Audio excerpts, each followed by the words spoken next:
छात्रों, मैं डॉक्टर देवेंद्र पांडे, प्रवक्ता आचार्य इंटर कॉलेज बिस्वा सीतापुर, आप सभी का रसायन विज्ञान की इस कक्षा में स्वागत करता हूं। आज के लेक्चर में हम लोग पी ब्लॉक के तत्वों का अध्ययन प्रारंभ करेंगे। इसमें सबसे पहले आपको मैं जानकारी देना चाहता हूं, यूपी बोर्ड एग्जामिनेशन में इस इकाई से अर्थात पी ब्लॉक के तत्वों से कुल 7 अंक के प्रश्न पूछे जाते हैं, जिसमें जो सबसे महत्वपूर्ण प्रश्न 5 अंक का निर्माण बीज वाला होता है वो भी इस ब्लॉक से निश्चित पूछा जाता है। इसलिए हम सभी को इस ब्लॉक का अध्ययन बहुत अच्छी तरीके से समझ करके करना है। मैं सबसे पहले इस पी ब्लॉक के अंतर्गत पी ब्लॉक के तत्व क्या होते हैं इसकी डिफिनीशन आपको बताना चाहता हूं। वे तत्व जिनमें उनका अंतिम इलेक्ट्रॉन पी उपकोष में प्रवेश करता है उन्हें पी ब्लॉक के तत्व कहते हैं। इन सभी तत्वों की संयोजी कक्षा का इलेक्ट्रॉनिक विन्यास NS2 NP126 होता है, अर्थात पी उपकोष में 1 से लेकर के 6 इलेक्ट्रॉन तक भरे जाते हैं। अब हम पी ब्लॉक के तत्वों की आवर्त सारणी में स्थिति कहां पर होती है उसको देख लेते हैं। देखिए, इस तरफ ये आवर्त सारणी का स्केच मैंने किया है, जिसमें इस दाहिने हिस्से पर अगर आप अपनी नजर डालेंगे तो पाएंगे कि यहाँ पर ये पी ब्लॉक स्थित है। अब उसमें हम लोग देखते हैं कि पी ब्लॉक के अंतर्गत कुल कितने वर्ग आते हैं। इसमें कुल 6 वर्ग है। वर्ग नंबर 13, 14, 15, 16, 17 और 18। इसी प्रकार से देखिए, आपको यहाँ आवर्त सारणी में भी हमने उनको अंकित किया है, ग्रुप नंबर 13 से लेकर के 18 तक।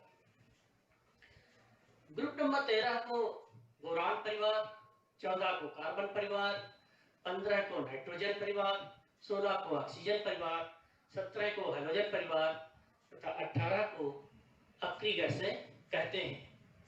अब इनमें हम अगर इसका इलेक्ट्रॉनिक विन्यास वर्ग में देखेंगे तो 13 नंबर में P1, 14 में P2, 15 में P3, 16 में P4, 17 में P5, 18 में P6 विन्यास होता है। अब यहाँ पर मैंने अभी आपको बताया कि पी ब्लॉक में 6 वर्ग होते हैं, तो 6 वर्ग ही क्यों होते हैं इसको ध्यान में रखना बहुत आवश्यक है, क्योंकि इनका अंतिम इलेक्ट्रॉन पी उपकोष में प्रवेश करता है। इसमें अधिकतम इलेक्ट्रॉन ग्रहण करने की जो क्षमता होती है वो 6 इलेक्ट्रॉन की होती है। 1 से 6 तक अधिकतम 6 इलेक्ट्रॉन ही भरे जा सकते हैं, इसलिए इसमें वर्ग की संख्या 6 है। यहाँ पर देखिए, इस तरीके से मैंने सभी वर्गों को यहाँ पर दिखाया है। अब एक प्रश्न इसमें और उठता है कि जो पी ब्लॉक तत्वों का वर्ग नंबर 18 है, 18, यहाँ पर सबसे ऊपर हीलियम तत्व रखा हुआ है।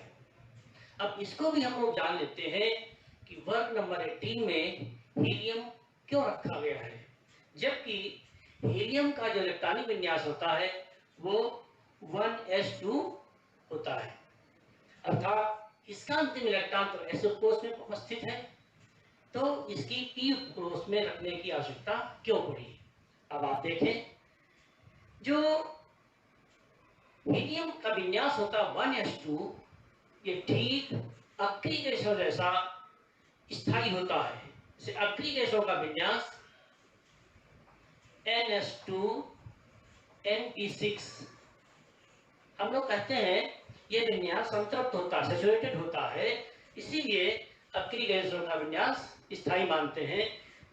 ठीक अन्य अक्रिय गैसों जैसा हीलियम का इलेक्ट्रॉनिक विन्यास भी स्थायी होता है। अक्रिय गैसें गैसीय अवस्था में, हीलियम भी गैसीय अवस्था में होता है। अब देखो, दूसरी भी बात बताना आपको आवश्यक है कि अगर इसमें एस कोर्स में अंतिम इलेक्ट्रॉन था तो एस ब्लॉक में भी क्यों नहीं रखा गया, पी में क्यों रखा गया। दोनों बातें एक साथ हम तुलनात्मक तरीके से आपको बताते हैं। अक्रिय गैस है, हीलियम गैस है, जबकि एस ब्लॉक बोले तब तो सॉलिड होते हैं, इसलिए वहां नहीं रखा गया। हीलियम अधातु है, एस ब्लॉक के तत्व सभी धातुएं होती हैं, इसलिए वहां नहीं रखा गया। अक्रिय गैसों के साथ रखा गया। अक्रिय गैसें क्रियाशील नहीं होती हैं, हीलियम भी क्रियाशील नहीं है, जबकि हम सभी जानते हैं जो एस ब्लॉक की धातुएं होती हैं बहुत ही क्रियाशील होती हैं। तो इस प्रकार से आपको ये स्पष्ट हो गया होगा, पूरी तरीके से समझ में आ गया होगा कि हीलियम में उसका अंतिम इलेक्ट्रॉन एस कोर्स में होते हुए भी इस हीलियम को पी ब्लॉक के तत्वों में क्यों रखा गया है और पी ब्लॉक के तत्वों में वर्ग संख्या 18 में क्यों रखा गया है, क्योंकि उस वर्ग से इसकी समानताएं प्रदर्शित होती हैं। अब पी ब्लॉक के तत्वों में जो 12th क्लास में हमें सबसे पहले वर्ग पढ़ना है वह है वर्ग नंबर 15। वर्ग नंबर 15 के तत्वों को हम लोग नाइट्रोजन परिवार भी कहते हैं। अब नाइट्रोजन परिवार के विषय में हम लोग विस्तार चर्चा करते हैं। नाइट्रोजन परिवार के इन तत्वों को निकोजन भी कहते हैं, क्योंकि इन तत्वों से घुटन जैसी महसूस होती है, इसलिए इनको निकोजन्स भी कहते हैं। इसमें आप देखें वर्ग नंबर 15 में nitrogen, phosphorus, arsenic, antimony, bismuth, moscovium, इतने तत्व इसमें हमको पढ़ने हैं। और इन तत्वों में सबसे पहले हम इनकी उपलब्धता पर हम नजर डालते हैं, इनकी प्रकृति में क्या उपस्थिति है उसको हम लोग देखते हैं। नाइट्रोजन वायुमंडल में 78% गैसीय अवस्था में उपस्थित होती है। साथ ही साथ जो अर्धक्रस्ट में खनिज उपस्थित होते हैं, मुख्यतः चिली साल्टपेटर, इंडियन साल्टपेटर यानी सोडियम नाइट्रेट, पोटेशियम नाइट्रेट के रूप में उपस्थित होता है। नाइट्रोजन जो जंतु और वनस्पति प्रोटीन होती है उसमें नाइट्रोजन का महत्वपूर्ण कंट्रीब्यूशन होता है, क्योंकि सभी प्रोटीन्स नाइट्रोजनी यौगिक होते हैं, तो वहां भी नाइट्रोजन प्रचुर मात्रा में मुख्यतः उपस्थित होता है। अब जो न्यूक्लिक एसिड होते हैं, हम सभी लोग जानते हैं न्यूक्लिक एसिड जो आनुवंशिक गुणों को एक पीढ़ी से दूसरी पीढ़ी को ले जाते हैं, इनमें भी जो नाइट्रोजनी क्षार होते हैं वहां पर भी नाइट्रोजन महत्वपूर्ण रूप से उपस्थित होता है, अर्थात नाइट्रोजन की उपस्थिति डीएनए, आरएनए अर्थात न्यूक्लिक एसिड में होती है। अब हम फास्फोरस को, उसकी प्रकृति में उपस्थिति को हम देखते हैं।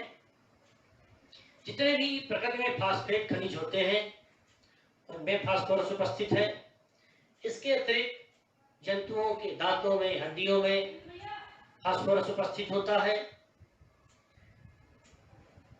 जो वनस्पति और जंतु की कोशिकाएं हैं उनमें, जो मनुष्य या जो जंतु होते हैं उनकी पेशियों में, उनके मस्तिष्क में फास्फोरस की उपस्थिति होती है। दूध, अंडे में फास्फोरस पाया जाता है। साथ ही साथ जो डीएनए, आरएनए, जो न्यूक्लिक एसिड होते हैं उसमें जो मुख्य घटक फास्फोरिक एसिड होता है वहां पर भी फास्फोरस उपस्थित होता है। अब हम इस वर्ग के अन्य तत्वों की उपस्थिति को देखते हैं। आर्सेनिक, बिस्मथ, एंटीमनी, ये तत्व खनिज में जो सल्फाइड खनिज होते हैं वहां पर उपस्थित होता है, उनमें पाया जाता है। इसके अतिरिक्त जो अंतिम तत्व मॉस्कोवियम है, यह संश्लेषित तत्व होता है, इसलिए इसको तो संश्लेषण जिससे बनाया जाता है, इसलिए प्रकृति में इसकी उपस्थिति नहीं होती है।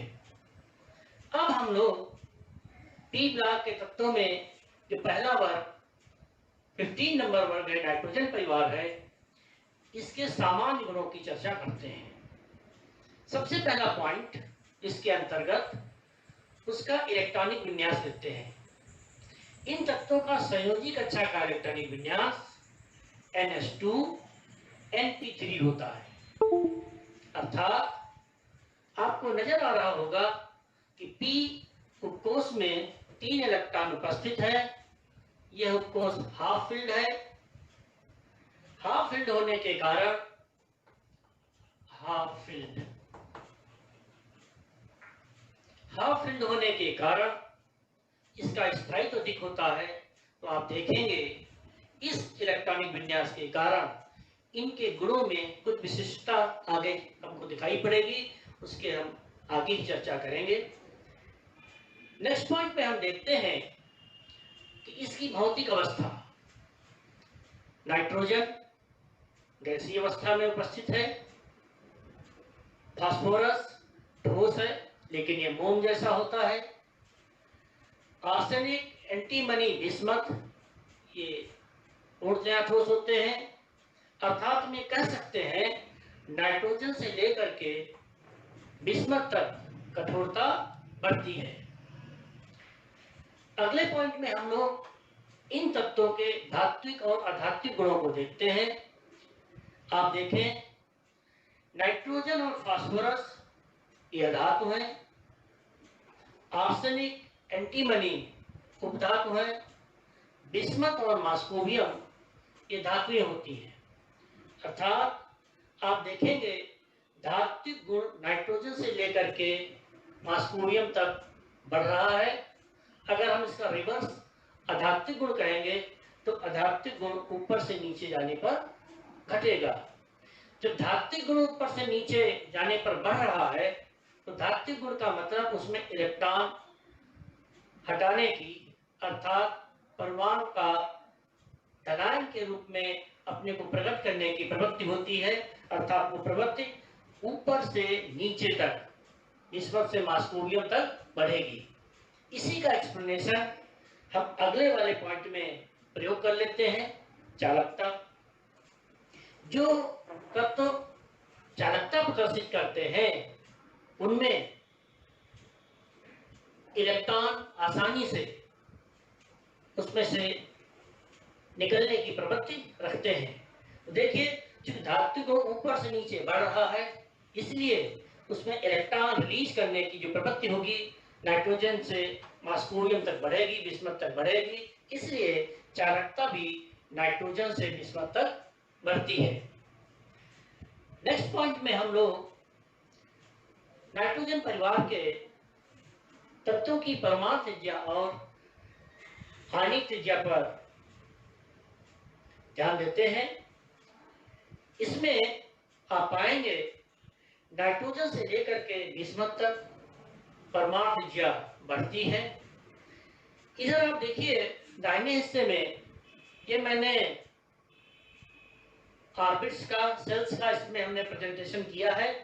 तो ऊपर से नीचे की तरफ जब हम बढ़ते हैं तो एक एक करके ऑर्बिट्स, सेल्स की संख्या बढ़ती है जिससे आकार ऊपर से नीचे जाने पर बढ़ता है। एक बिंदु यहाँ पर और भी ध्यान देना आवश्यक है। इस बिंदु पर देखेंगे कि प्रारंभ में ऊपर से नीचे जब जाएंगे तो तेजी से उसकी त्रिज्या में वृद्धि होती है, लेकिन जब हम निचले हिस्से में आते हैं तो वृद्धि इतनी तेजी से नहीं होती है। यानी उनकी त्रिज्या में वृद्धि तो होती है लेकिन तुलनात्मक पहले से कम होती है। इसका कारण डी और एफ उपकोष का आ जाना, क्योंकि उनकी वजह से उनका जो शील्डिंग प्रभाव होता है, शील्डिंग इफेक्ट होता है, डी और एफ का कम होता है, इसलिए तुलनात्मक रूप से उनकी त्रिज्या कम होती है। लेकिन ओवरऑल जब हम देखेंगे तो ऊपर से नीचे उनकी त्रिज्या बढ़ती है। अब इसके अगले हिस्से में हम लोग आयनन विभव का यानी आयनन एंथैल्पी का अध्ययन करेंगे। अब सामान्य गुणों में अगले बिंदु पर हम लोग आते हैं। अगला बिंदु है आयनन एंथैल्पी। ये बहुत ही इंपॉर्टेंट है। आप इसमें देखेंगे कि पी ब्लॉक का वेरिएशन है वो यहाँ नजर आपको आएगा। जो नाइट्रोजन परिवार होता है उसका फर्स्ट आयनन एंथैल्पी उच्च होता है।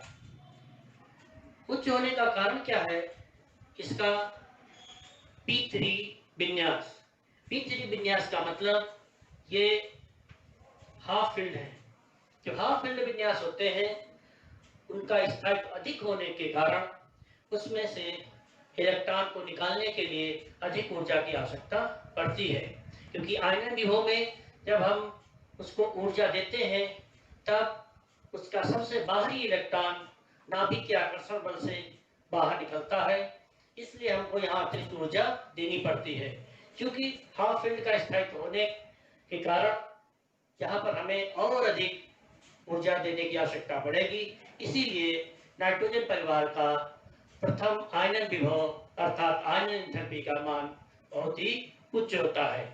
अगर हम वर्ग में ऊपर से नीचे की तरफ उसका वेरिएशन देखेंगे तो आप पाएंगे टॉप टू बॉटम जैसे जैसे त्रिज्या बढ़ती है इसमें आयनन एंथैल्पी का मान ऊपर से नीचे घटेगा, अर्थात ऊपर से नीचे जाने पर आसानी से इलेक्ट्रॉन को निकाला जा सकता है। अगला पॉइंट, इलेक्ट्रॉन लब्ध एंथैल्पी मींस इलेक्ट्रॉन बंधुता। आपने आयनन एंथैल्पी में देखा वहां से एक इलेक्ट्रॉन हटाया जा रहा था। इस प्रॉपर्टी में आप देखेंगे कि परमाणु को एक अतिरिक्त इलेक्ट्रॉन हमें जोड़ना है। आमतौर से इस प्रक्रिया में आयनन लब्ध एंथैल्पी में इलेक्ट्रॉन को जब हम जोड़ते हैं तो उसमें ऊर्जा उसमें उत्सर्जित होती है, परंतु यहाँ आप देखेंगे इस नाइट्रोजन परिवार में क्योंकि इनका स्थायित्व अधिक होता है, हाफ फील्ड विन्यास के कारण, अर्धपूर्ण विन्यास के कारण, अधिक स्थायी होने के कारण ये आसानी से इसमें इलेक्ट्रॉन नहीं जोड़ते हैं। उसका कारण क्या है? उसका कारण ये होता है कि इसमें स्थायित्व होने के कारण वो अतिरिक्त इलेक्ट्रॉन को जोड़ना नहीं पसंद करता, अर्थात उसकी प्रवृत्ति नहीं होती है। इसलिए आप देखेंगे इस वर्ग के तत्वों की जो इलेक्ट्रॉन लब्ध एंथैल्पी होती है वो निम्न होती है, अर्थात हमें कह सकते हैं इसमें इलेक्ट्रॉन जोड़ने की प्रवृत्ति बहुत कम होती है। अगले बिंदु पर हम लोग आते हैं। इसमें आप देखेंगे विद्युत ऋणात्मकता, नाइट्रोजन से बिस्मथ तक इनकी इलेक्ट्रोनेगेटिविटी घटती है, क्योंकि ऊपर इनका आकार छोटा है तो उसमें आकर्षण अधिक होता है। जैसे जैसे हम नीचे ऊपर से नीचे की तरफ बढ़ेंगे इनके आकार में त्रिज्या में बढ़ोतरी होती है, वृद्धि होती है, इसलिए इनका जो इलेक्ट्रोनेगेटिविटी होती है वो ऊपर से नीचे कम होती चली जाती है। अब हम लोग अगले बहुत महत्वपूर्ण बिंदु की तरफ पॉइंट की तरफ आते हैं, ऑक्सीकरण अवस्था। नाइट्रोजन परिवार में प्रायः -3, +3, +5 ये ऑक्सीकरण अवस्थाएं उनके यौगिकों में तत्वों पर प्रदर्शित होती हैं। लेकिन नाइट्रोजन परिवार में जो भारी तत्व हैं उनमें एक बहुत बड़ा वेरिएशन देखने को मिलता है। यही नहीं, पूरे पी ब्लॉक के तत्वों में जो सभी भारी तत्व होते हैं अर्थात जो पी ब्लॉक के निचले हिस्से में हैं वो सभी अपनी जो ऑक्सीकरण अवस्था है जिनमें 2 का डिफरेंस होता है वो निचली ऑक्सीकरण अवस्था अधिक स्थायी प्रदर्शित करते हैं, जबकि उसकी जो 2 के अंतर की बड़ी वाली प्लस ऑक्सीकरण अवस्था होती है उसमें स्थायित्व कम प्रदर्शित करते हैं। इसका कारण इनर्ट पेयर इफेक्ट होता है, अक्रिय युग्म प्रभाव। अक्रिय युग्म प्रभाव क्या है? अक्रिय युग्म प्रभाव से इनकी ऑक्सीकरण संख्या के स्थायित्व पर असर क्यों पड़ता है, प्रभाव क्यों पड़ता है, इस पर एक तरफ से ध्यान देना आवश्यक है। सबसे पहले ये जानिए कि अक्रिय युग्म प्रभाव होता क्या है। अक्रिय युग्म प्रभाव का मतलब जो पी ब्लॉक के तत्व होते हैं इंक्लूडिंग नाइट्रोजन परिवार, इसमें जो NH2 यानी S कोष में उपस्थित जो इलेक्ट्रॉन युग्म होता है इसका रिएक्शंस में क्रियाओं में अक्रियता प्रदर्शित करना ही अक्रिय युग्म प्रभाव कहलाता है। अब ये एक्टिविटी को प्रभाव क्यों प्रदर्शित करते हैं और केवल भारी तत्व ही क्यों प्रदर्शित करते हैं, इस पर चर्चा हम लोग करते हैं। देखिए, जब हम अभी त्रिज्या में आपको बता रहे थे, जब ऊपर से नीचे की तरफ हम बढ़ते हैं तो आकार में उनके वृद्धि होती है। त्रिज्या में हमने आपको यह भी बताया था, पहले शुरुआत में बहुत तेजी से वृद्धि होती है, फिर नीचे जो भारी तत्व हैं उनकी त्रिज्या में वृद्धि तो होती है, लेकिन तुलनात्मक वृद्धि कम होती है। इसका कारण क्या है? क्योंकि डी और एफ कोष का उनके विन्यास में आ जाना। डी और एफ कोष, इनका जो शील्डिंग इफेक्ट होता है बहुत ही पुअर होता है। शील्डिंग इफेक्ट का मतलब एक बार हम लोग समझ लेते हैं, नाभिक बाहरी इलेक्ट्रॉनों को अपनी ओर आकर्षित करता है, लेकिन जो अंदर की कक्षाएं होती हैं वो बाहर के इलेक्ट्रॉनों को प्रतिकर्षित करने लगते हैं, क्योंकि दोनों पर ऋणावेश होता है।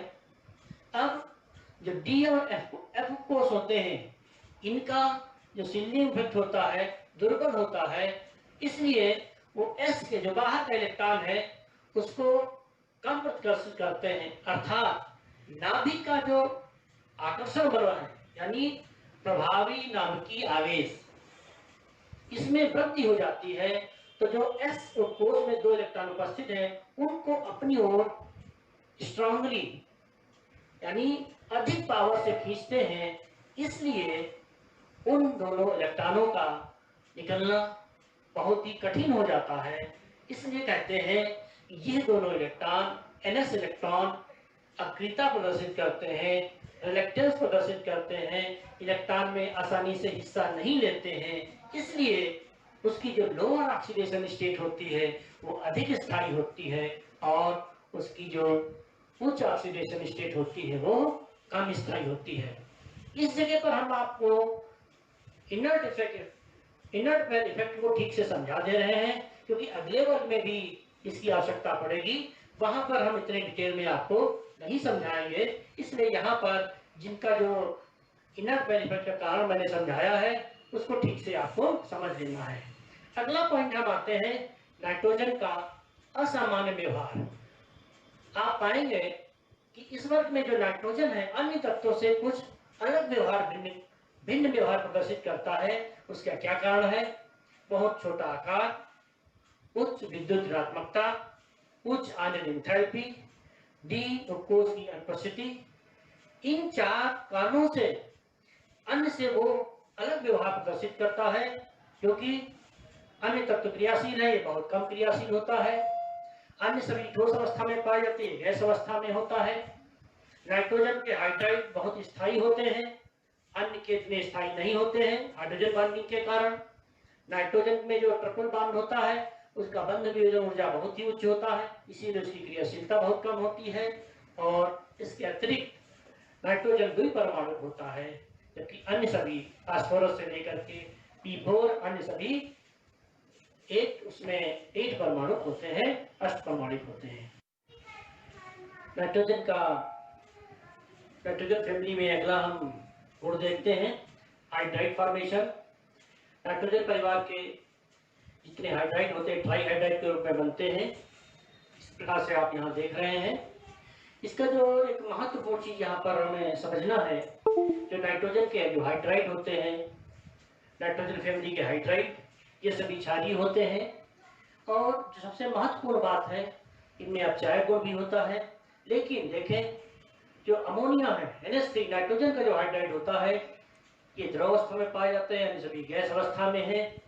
हाइड्रोजन बॉन्डिंग के कारण इसमें द्रव अवस्था पाई जाती है।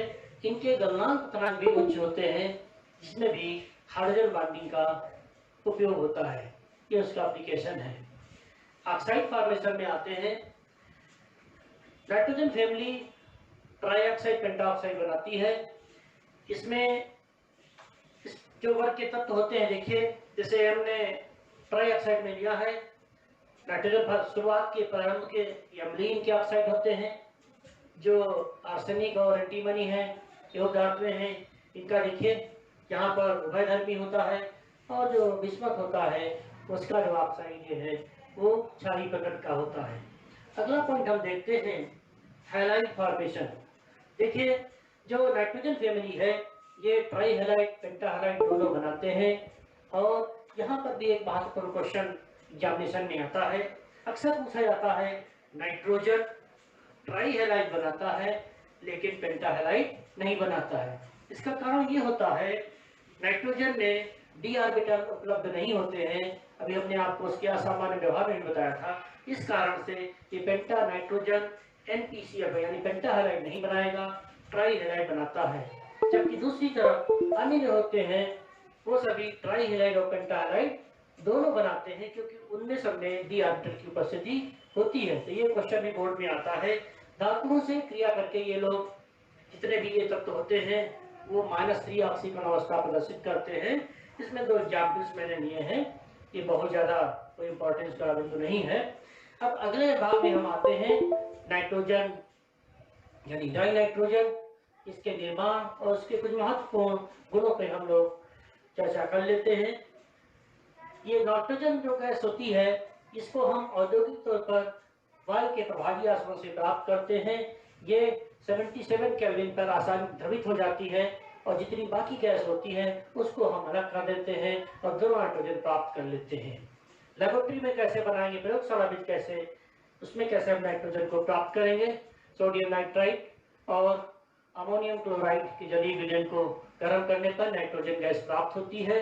इसके अन्य मेथड भी आप देखिए, जो इम्पोर्टेंट रिएक्शंस हैं ये भी पूछ लिए जाते हैं। अमोनियम डाइक्रोमेट को गर्म करने पर उसमें भी नाइट्रोजन प्राप्त होती है। एजाइड्स जो होते हैं उनको भी गर्म करने पर नाइट्रोजन प्राप्त होती है। यहाँ बेरियम एजाइड का एक एग्जाम्पल मैंने लिया है। अब इसकी प्रॉपर्टीज पर आते हैं। नाइट्रोजन रंगहीन, गंधहीन, स्वादहीन, जल में अल्प विलय होती है। यद्यपि जो नाइट्रोजन है, मैंने असामान्य व्यवहार में पहले आपको बताया था कि ट्रिपल बॉन्ड के होने के कारण इसमें ट्रिपल बॉन्ड होती है, इसकी जो बंध वियोजन ऊर्जा होती बहुत अधिक होती है, तो बॉन्ड आसानी से टूटती नहीं है। जब बॉन्ड आसानी से नहीं टूटती है तो इसकी क्रियाशीलता बहुत कम होती है, रूम टेम्परेचर पर ऑलमोस्ट इनर्ट होती, अक्रिय होती है। लेकिन कुछ जो क्रियाशील धातुएं होती हैं, क्रियाशील धातुएं इसमें जल करके उनके नाइट्राइड बनाती हैं, जैसे lithium, lithium nitride, magnesium, magnesium nitride बनाता है, एल्यूमिनियम, एल्यूमिनियम नाइट्राइड बनाता है। ये नाइट्राइड बन जाने के बाद इनका भी कुछ एप्लीकेशन है। जैसे मैग्नीशियम, एल्यूमिनियम के जो नाइट्राइड है वो अक्सर एग्जामिनेशन में पूछा जाता है कि जल अवतरण पर क्या होता है, तो इनमें से अमोनिया गैस उत्पन्न होती है। कि आगे भी इनका इंपॉर्टेंस होगा अमोनिया के निर्माण में, वहां भी काम आ जाएंगे। अन्य रिएक्शंस हम देखते हैं नाइट्रोजन हाइड्रोजन के साथ। हाइबर प्रोसेस में आयरन चूर और मॉलिब्डेनम की उपस्थिति में अमोनिया बनाता है। N2 और ऑक्सीजन इलेक्ट्रिक स्पार्क में की वजह में 2000 केल्विन टेम्परेचर पर नाइट्रिक ऑक्साइड गैस बनती है। ये कुछ इसकी रिएक्शंस हैं। अब इसके हम उपयोग पर आते हैं। उपयोग में अमोनिया बनाने में, नाइट्रोजन के यौगिक बनाने में, अक्रिय वातावरण की जहाँ आवश्यकता होती है वहां पर नाइट्रोजन का प्रयोग किया जाता है। जो द्रव नाइट्रोजन होता है वो खाद्य पदार्थों के संरक्षण में इसका प्रयोग किया जाता है। अगले टॉपिक में हम लोग हाइबर विष से अमोनिया के बनाने का अध्ययन करेंगे।